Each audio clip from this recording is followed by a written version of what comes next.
Hello everyone, friends. Today I'll show you how to download Minecraft on PC. So I'm on my Windows computer. I click the start button and type here.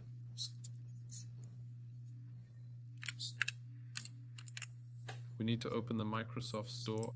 Open it, and then in the search bar type Minecraft.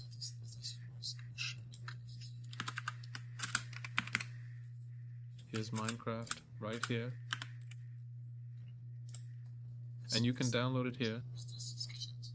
The original version costs about $10 or $15, I believe. But you can buy the collection for $40 or download the Microsoft launcher and through it buy and use the game.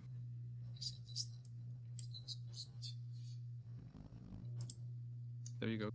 Go into Minecraft and click the play or install button. That's all. This was your tutorial. Subscribe to the channel. Goodbye everyone.